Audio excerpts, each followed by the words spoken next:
Good day po, Sir Bryle. So, nag-survey po ako sa mga bata at matatanda kung gaano sila kadalas maligo. Ganito po yung ginawa ko to get the data. Tapos, ito po yung nakamap kong data. Then, nag-formulate po ako ng hypothesis, which is this one.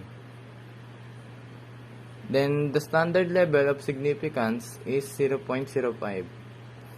Tapos, i-identify po natin kung one-tailed or two-tailed. To consider na one-tailed yung hypothesis, dapat may naka-indicate po na greater than, and since wala naman po, ang gagamitin po natin ay two-tailed. Tapos, ang next naman po ay i-identify ang p-value, decision, and conclusion. To analyze the data, punta po tayo sa menu bar, click lang po natin doon yung data, and then makikita nyo po ang data analysis sa upper right side. And then, click lang din po, then i-identify po if yung population is t-test paired to sample for means or t-test to sample assuming equal variances. Pag ginamit po natin yung paired to sample for means, dapat yung population is same. Pero dahil magkaiba po ang population natin, which are bata at matanda, gagamit po tayo ng to sample assuming equal variances. Tapos, click lang din po natin. Then, sa variable range 1, i-highlight po natin yung set A, which is the young generation. And then, sa variable range 2, i-highlight naman po natin yung old generation. And then, i-check lang po natin yung label and select output range. Tapos, ilagay lang po natin gusto natin gusto.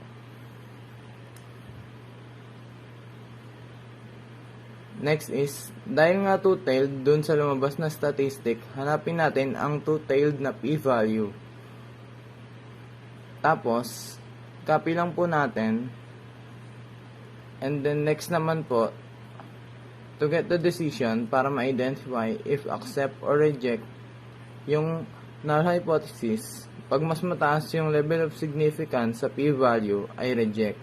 At pag mas mababa naman po ang level of significance, accept naman po. At dahil ang p-value po natin ay 0.67, ang ating decision po ay i-accept po natin. So, lalagay lang po natin, accept the null hypothesis. And then, yung conclusion naman po is ika-copy lang po natin ang there is no significant difference in the number of showers taken by the young and old generations. And then yun, okay na po. Thank you po, sir. Hi, sir. I'm Supangan John Gabriel from Art 232, and this is my video answering your question. A. How did you come up with the idea? How did you plan your task? So, sir, inisip ko lang po kung may pinagkaiba po ba yung kadalasan ng pagligo ng mga bata sa mga matatanda po? And next question is B. What are the challenges you encountered while doing this beta? So, ayun po sir, mahirap po mag-survey ng mga sa population ko po kasi mga bata po, tapos matatanda po, ganun. Lalo po sa mga matatanda, ang hirap po mag-gather ng data. And yun lang po, sir. So, individual po to. So, yung next question po is hindi na po. Ako po gumawa. Yun po. Thank you po, sir.